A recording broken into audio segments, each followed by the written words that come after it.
So welcome. I want to say, you know you've made it as a YouTuber when this guy shows up in your garage. Thank you for the honor, Tom. Stefan, it's quite an honor to have you in my garage and on my video. It's an honor to be here. As I said, I love to collaborate with really small YouTube channels like mine or like Matt Laidlaw's or Robert Simmons and Law Abiding Biker. No, seriously. Small channels need to support each other, and it's a great connection all over the world to just meet people and do stuff together. Well, I can't believe it. So Stefan has brought me the Muller Clutch 2.0, and we're going to install it on my bike today in this video, so stay tuned. We're going to start by pulling the main fuse, just for safety. You wouldn't want it to start while you're working on it. And especially when two gifted YouTubers work on it and paying no attention, you might hit the starter button.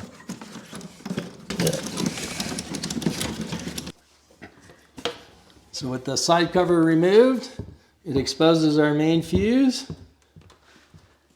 We'll remove the cover.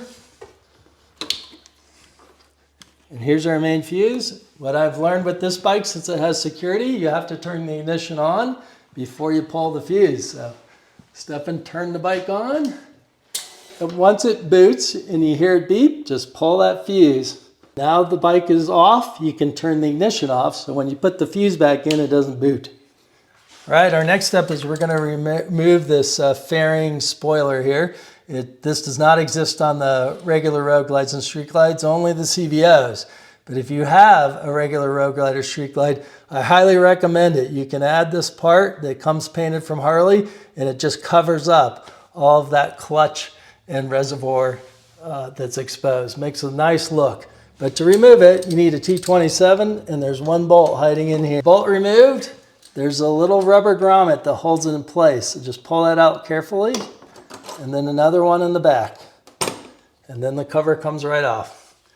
So with the spoiler removed, we have a lot more room to work with, but we still need to get to this clutch cable, which is running down here. So we're gonna remove the radiator guard, so we can pull off the clips here that's holding it in place. So again, this is just held in with grommets, so pull carefully. So with it popped out, you're just going to carefully rotate it down and around to get it out. It should slide out. Now we have our radiator exposed. We can see the clutch cable. We'll remove it from this clip, and there's a clip down here holding it in place. So down below you have a clip that's holding in place. It's a little difficult to remove, but pull this off. That'll give you some flex here in the cable. And now you've got to remove it from this plastic clip here. The option would be to remove the reservoir and then pull the whole thing off. But I'm going to try to just feed it through, though there is a risk that you may snap this clip. So do this at your own risk. So I'm going to try to push this around, give it a good tug. And the cable's loose, and I didn't break the clip. So now we're going to lift the bike up to make it level. That should already be enough. It was the first click. All right. So now we're secure. We can go to the other side, and we're going to pull the primary cover off so that we can loosen the clutch hub. All right, so next we're going to pull the primary cover off. It's very important to note these are T27s, not T25, because the T25 will fit in here, but it's a little loose. And these can be really tight because the engine is always cycling heat. So as this expands when it's hot and then shrinks when it's cold, these bolts get very tight. So one tip I've learned recently is you can put these back on with anti-seize, but for sure, do not put Loctite on these. You're definitely going to strip them next time you have to remove them. So we'll take the primary cover off. I've got my T27. The order you take them off really doesn't matter. When you put them on, you need to follow the star pattern. But what is important is don't just go around in a circle. So do go across as you loosen them, but which one you start with doesn't matter. I usually leave the top one connected till I'm done. So we're going to pull this off, put a little pressure inward, and I've got this crazy tool here, but you can see it's pretty snug. So if you push in a little bit, you'll avoid stripping them. So now I have the last one out. Make sure your hand's on it because this cover is just going to come right off. No oil should drip out because we have the bike level. But if the bike was on the side stand, a lot of oil would start coming out. because Harley reduced the width of their primary several years ago. And when they did that, you can no longer pull this cover off without the bike being level. In the old days, with the wider primary, you could have it on the side stand, pull this off, and nothing would come out. All right, so our next step is to loosen this clutch hub nut so that we can introduce a lot of free play in the clutch to take it apart. So I'm going to use an offset wrench, which makes this real easy. So it sets in there and you can spin it around. Now all you have to do is give this a thud with your hand and it'll come loose. Now you can back that out with just your fingers. And then you can rotate the adjustment screw as well to loosen it. So now everything is loose here. So we can now pull the clutch cable apart because there's no tension on it. So now we're going to put the cover back on, but we don't have to secure it really tightly, just enough to hold the cover on and the O-ring so that the oil doesn't leak out as we take the bike off the stand.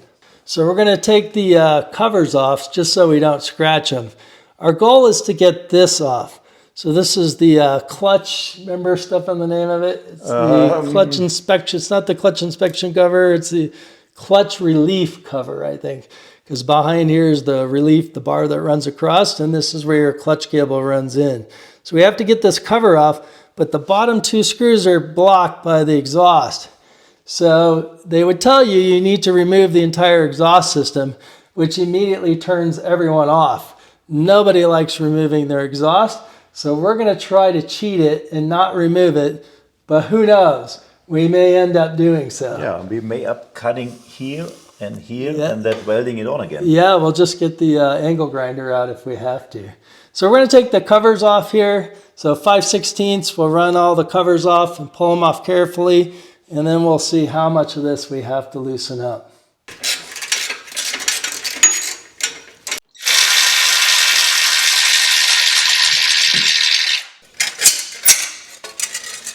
We might need to...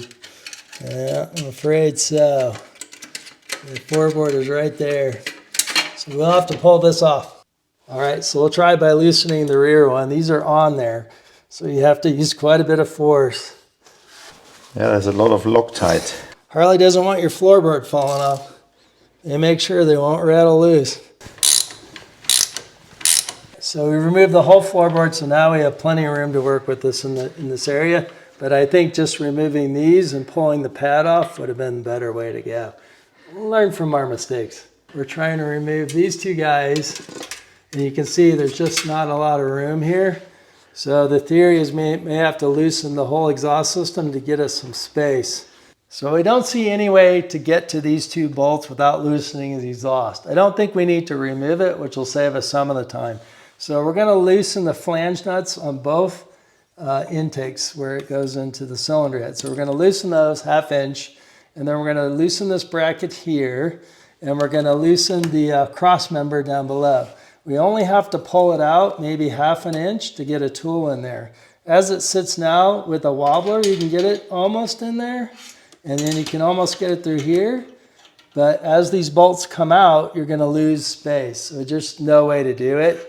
So to get this cover off, we'll have to at least loosen the exhaust to pull it away to get in there. And we just got them both pretty loose. Yeah. Now we'll loosen these the same way. They're a lot easier to get to. And then we'll loosen up the brackets, and hopefully this all pops out enough to allow us in here. So now with the exhaust loose, so we've left the flanges in, we've removed the bolt from the clamp, and we removed the two in the back. That's it. And so you can see we've gained a bit of space, but is it enough? 16s or 3/16? two old guys with glasses trying to figure out socket sizes. And 1/4 inch. And now we have a very short assembly that gives us enough room.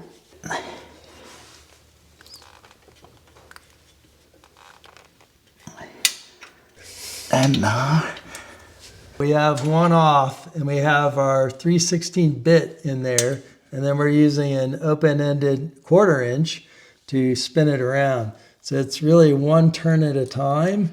So we're just, you can see here, we're just grabbing the wrench and then repositioning and going. and now we have some more room up here. Another option would be to take an Allen key, 3/16, and just cut off the end and make it really short, so making it a stubby. I actually found this one on Amazon, already stubby format. It is fairly long, so it gives you a good amount of torque. I'll put a link in the description if you want to check it out. So with this tool, I can easily get in there and get the stubby in. But as you back the bolt out, you're going to quickly run out of room. On the other bolt, I can still get the stubby in there, but you have the same problem. You're going to run out of room. So you're going to have to loosen the exhaust, at least to pull this away a little bit to get this in there. So whether you use our method with a little 3/16 bit and a 1/4 inch open-ended wrench, or this handy stubby, you're still going to have to loosen up the exhaust. But you don't have to take it off. So these are easy. So we'll remove these and we'll see how much oil drops out, because we're really unsure. We have the bike on the side stand, so it is leaning over, but the understanding is that there's oil behind this cover, and we'll see oil drops. And Our what I pan would is ready to go. recommend, we get a plastic bag underneath here, because then the oil is not trapped within all those wires. The spillage. So now for child's play, we'll take the easy ones off. And in this case, I'm not using a ball Allen, I'm using a straight 3/16. You are using not one at all. You got your mate, your intern doing all the work. Yes, and we have the expert removing the bolts. So how much oil will drop? The big question. Put it in the comment section. Yeah, take a guess. How much oil are we going to lose? Yeah, and now we're gonna release. Now we're going to expose the clutch adjuster. So this tube is going to slide up, and that's going to expose this crazy spring mechanism. Plastic, by the way. All plastic. And as you know, if you've watched my adjustment videos. I broke it already. Uh-oh. Oh yeah, it came. Well, yeah. So this spring is collapsed a little bit because I want more free play in my clutch so that it grabs sooner. So I collapse it a little further, but it's pretty loose because we've removed some of the tension on it. But you're going to pull the plastic here, the red, and then that'll pop right out. That red plastic clip will come right out. So our goal is to remove all of this and replace it with the Muller adjustment, which is all beautiful. What is it, stainless steel? No, aluminum. Aluminum. High strength aluminum. Beautiful high strength aluminum, which is way better than plastic. And the beautiful part of it is it will give us fine adjustments so we can really dial our clutch in. So the black part, we're going to cut this off because we won't need it. And we're going to separate the two halves. So they advise you to use a handsaw. I think we're going to use a pair of snips. Just don't snip your cable.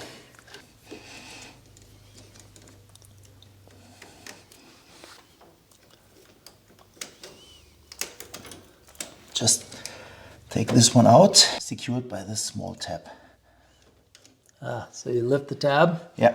Lift the tab, then pull it up to then out. Yeah. And then we have enough room to. Yeah, and you're just trying to remove all of this black plastic. Yeah. So however you want to go after it, I think a Dremel might work, but you want to avoid damaging the cable. So it's a balance of how much risk do you take, and how much time you want how much time you want to invest, because you got to get this off. But now we should have, as there's no tension anymore, we should have enough room to.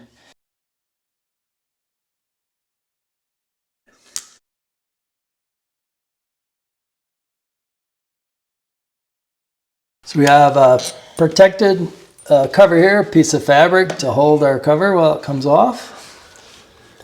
And you can see. Oh, you have to lift the camera now. We need, with eye protection, we need to remove this clip, and then we can take out the stock Harley ramp. Then we remove the top side of the ramp. Just clicked in here. Then we have some additional slack in the cable now. Take the balls out. So there are 3 balls in there, right? Riding in there. Yeah. So don't lose those little ball bearings. No, they're going to be reused. So you'll take those out so they don't fall in your transmission or anywhere else. So the ramp is removed, the 3 ball bearings, and then the lower ramp. the lower ramp comes out. The difference between the Harley ramp and the Muller ramp, the angle is secret, and most of those copy kits from China are not copying the latest version. And we use the stock balls, and the different shape of the ramp just gives us a wider friction zone, as this brings us back to the name of this channel. Indeed. This is the most appropriate product to install on this channel. Now we put in the lower Muller ramp. There's a slot that fits exactly into that groove. Yeah. So that's assembly loop, or? This is steering head bearing grease. Yeah. General purpose grease. So this is just wheel bearing grease. You just want a thick grease. And next time when we are wrenching, I will bring my orange gloves because I hate to get my hands dirty. No, just kidding. With the grease, everything stays in place. And this is how it should look like, and not how it looked in our case. So we need the snap ring and the pliers again.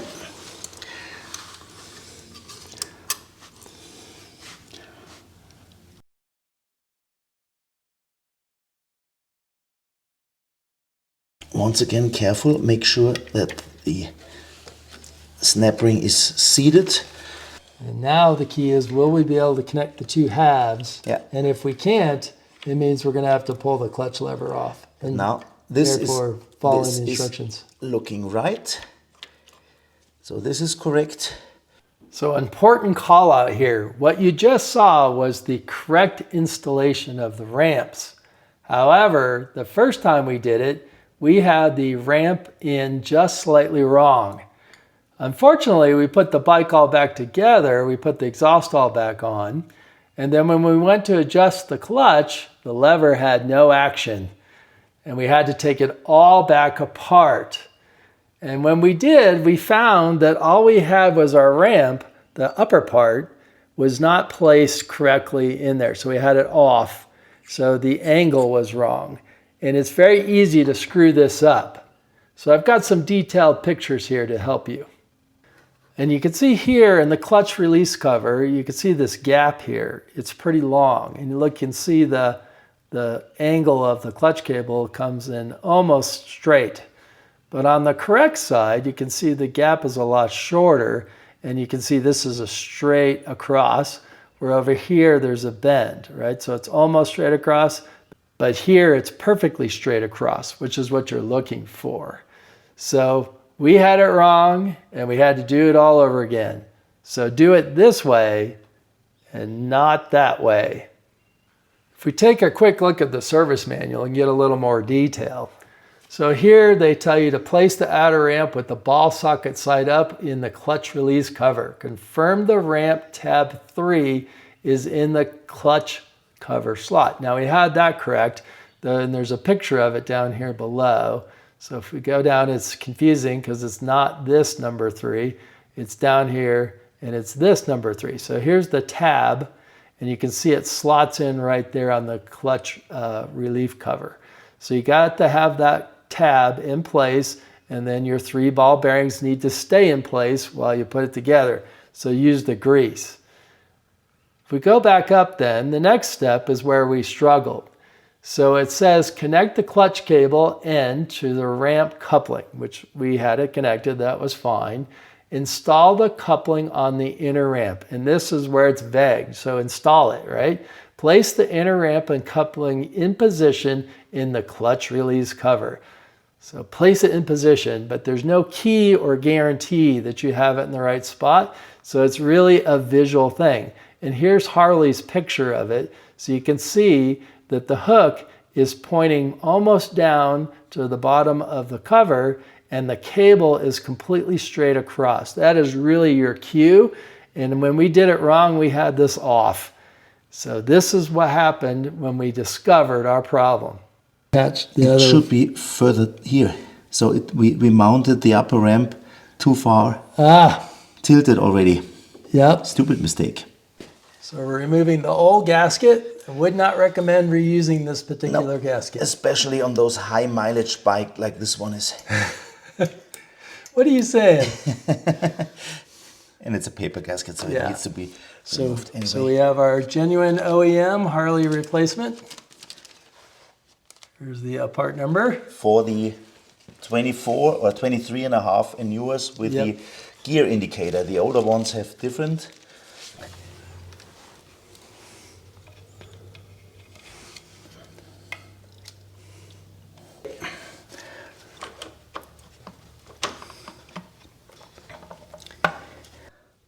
So these are all the same length. There is a little bit of sealant on them, but I don't see any Loctite. I'm going to choose to just run them back Yep. in.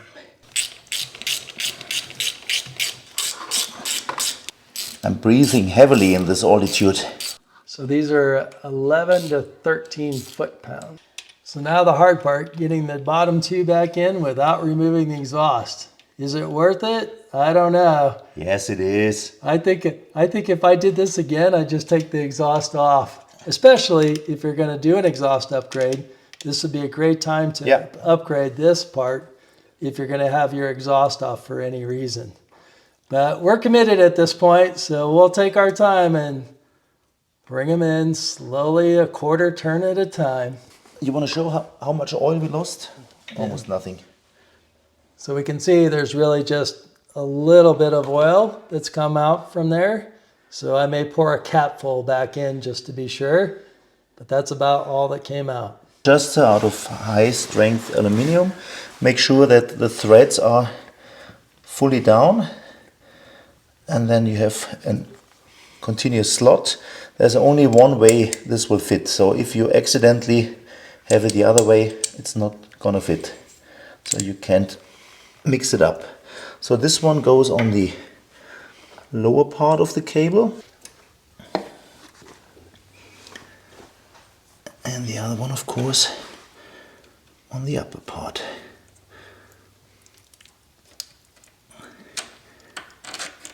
All right, so our challenge, collapse this enough to get the ball in the opening. It's looking promising, we shall see here. And otherwise we will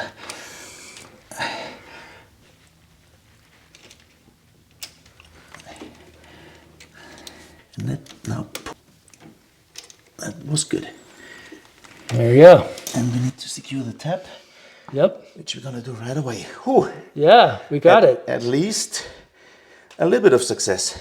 We saved ourselves from removing the clutch lever. Again, I would just remove the clutch lever. No, I wouldn't. There are so many small, tiny parts in the new clutch lever assembly. Leave it seated. So lightly seated. Lightly seated. Then And now when you pull the clutch lever, you can see the basket moves out. it's moving. And So that's, we're seating the ramp, which is important before you do this adjustment. So now we can do the adjustment. perfect. So we have it lightly seated. He's going to put the wrench on it to hold the hub nut in place. Yeah, but we need to back it off half a turn. Half a turn. And then he's just going to hand snug it. There's no real torque here. Just gentle. You don't need to crank it down. Beep. Ta-da. Check it again. And you can see it moves. Yeah. And that's what you're looking for. And it should And- have a little and wiggle. You're looking for that with the clutch lever release, that you still have some play. Otherwise, the clutch is not engaged fully, and that's a risk of burning your clutch blades. So make sure that it's still... Make sure you wiggle it a little. A little bit of wiggle is a good thing here. Okay. Now we'll go back to the other side and dial in the cable. So now we're going to adjust the cable. And this is the beauty of this device. We can fine tune it by just screwing in those threads to get exactly where we want. So you can see now we have a lot of free play. So if I put some pressure on this bend here in the cable, you can see how much it comes out. So our goal is to get this to about 1 millimeter or 1.5 millimeters. But if you're here in the US, I like to jam a nickel in there. And I try to just snug it up against the width of a nickel. We figured out that is about the right amount. Don't be worried that there's not much thread left here, but we had some issues and we needed to redo the basket adjustment, which was not correct. Somehow I moved the nut, so with the correct half turn, now everything is fine. We just need to lock it with a 15 millimeter open wrench, or as this household is not metric, we just use those. You lock this nut to this small device. Nut up here. So we're going to take this top locking nut and lock it to the bottom. If I had the right size metric wrench, this would be easier. 15 millimeters to be precise. But as there's not much force. Yeah, you're just locking the nut. Now it's locking. All right, so we lock this nut to that so it's all secure. And again, you would loosen this and then you would screw this to tighten or lower to get your gap right at the clutch lever. It fits all over the adjuster. Nobody can see it. Okay, so with our adjustment made, you can see I have just a little bit of movement here, about 1 millimeter, or the thickness of a nickel. So if I put that in there, you can see the nickel's wedged in there. And so that's just what we're looking for. So now we'll put it together and take it for a quick ride and see what we think. So we're gonna put the primary cover back on, and there's a lot of debate of how to do this. You could take the O-ring out and you clean it and put it back in. It's pretty tough to get it to stay. So I usually put some of that grease in here to hold it in the channel. But I'm just gonna wipe it off and put it back on. Maybe another shortcut in this video that I'll regret. We'll find out if it starts leaking over time. But we'll give it a go. So these are 84 to 100 inch-pounds in a star pattern. I'm gonna run them in by hand and then we'll do the final torque later. All right, the last steps, put the main fuse back in. So the ignition is off. So the bike is off and we're just gonna pop this back in. The orientation doesn't matter, but I always put it so that I can read the 60 amp. So we'll just pop it in and you will hear it engage. So don't freak out. So the lights just blinked, and now we're good to go. We can put the cover back on. We'll put this cover back on. We'll put the saddlebag back on, and we'll go for a ride. Right now I'm going for a test ride. I'm looking for a nice and long friction zone, and especially I'm looking that we have full clutch engagement. So even with revving up the throttle and pulling a little bit, I don't want anything change with the RPM. That would be a sign of a slipping clutch. That's the most important thing. Otherwise we would have to do the clutch adjustment again.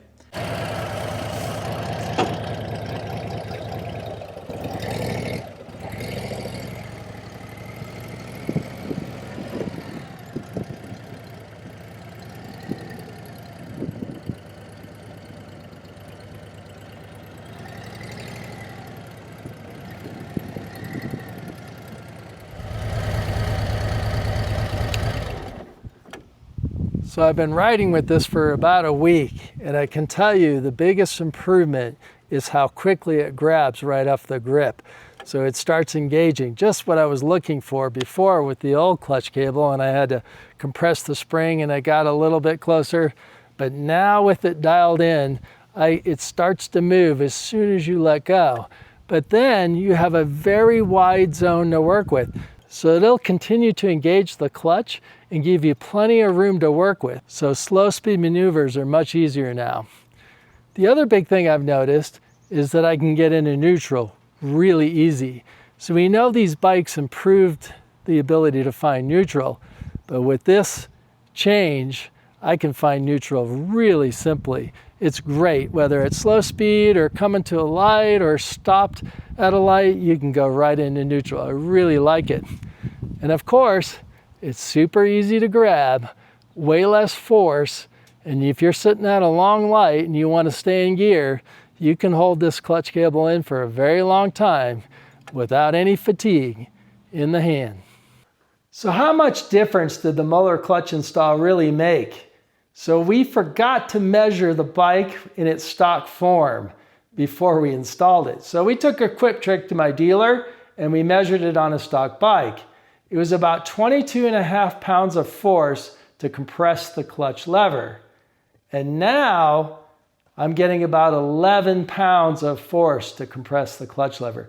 A remarkable difference. It's significantly less and something you'll for sure notice. Well worth the update, especially if you're seeking a clutch that's easier to hold in. Got any aches in your hand or any arthritis? It's a must-have.